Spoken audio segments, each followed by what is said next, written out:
warahmatullahi wabarakatuh.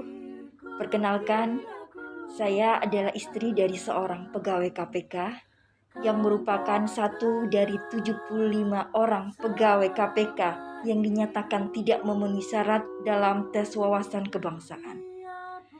Pada kesempatan kali ini, saya ingin sedikit bercerita tentang suami saya dan cintanya pada pekerjaan dan NKRI. 8 tahun sudah suami saya bekerja di KPK. 8 tahun itu pula waktunya beliau habiskan untuk mengabdi pada negeri ini. Seringkali suami saya pulang larut malam, bahkan harus bermalam di kantor demi pekerjaannya. Setiap weekend pun terkadang waktunya beliau habiskan untuk pekerjaannya. Tak hanya itu saja, selepas pulang kerja, rasanya tak ada waktu santai untuk saya dan anak-anak, karena waktu beliau habiskan untuk duduk di depan laptop di meja kerjanya. Dan beliau habiskan sampai larut malam. Segitu cintanya beliau dengan pekerjaannya. Puncaknya ketika suami saya bercerita bahwa beliau masuk ke daftar 75 orang yang tidak memenuhi syarat, sempat kaget sih dan pastinya bertanya-tanya. Karena di awal kami pikir tes wawasan kebangsaan ini hanya formalitas saja untuk beralih dari pegawai KPK menjadi ASN. Kalau dibilang tidak cinta NKRI, suami saya tidak pernah absen di setiap tahunnya dari upacara Hari Besar Kenegaraan. 17 Agustus misalnya. Beliau izin ke kantor untuk mengikuti upacara, bahkan saat pandemi tetap antusias dan semangat mengikuti upacara bendera dan sampai ketika penurunan bendera. Sebegitu cintanya beliau pada NKRI. Saya yakin semangat dan antusias itu juga dimiliki oleh 75 pegawai yang tidak memenuhi syarat dan seluruh pegawai KPK.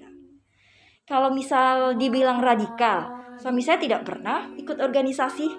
Waktunya ke kantor aja rasanya tidak cukup untuk urus kerjaannya dan menyisakan sedikit waktu untuk keluarga.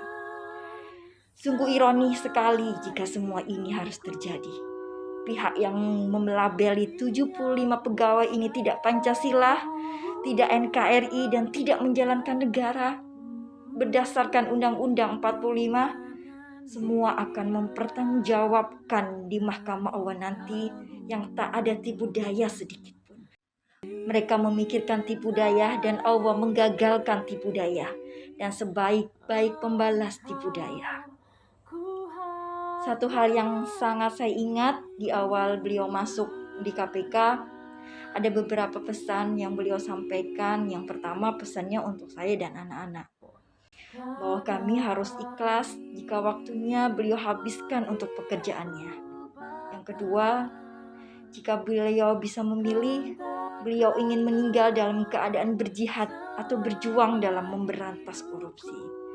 Karena salah satu cita-cita beliau, dan saya yakin ini merupakan cita-cita semua rakyat Indonesia, bahwa Indonesia terbebas dari korupsi. Harapan saya untuk negara yang sangat saya cintai ini, khususnya kepada Bapak Presiden Jokowi yang saya hormati, untuk arif dan bijaksana menyikapi permasalahan tes wawasan kebangsaan ini.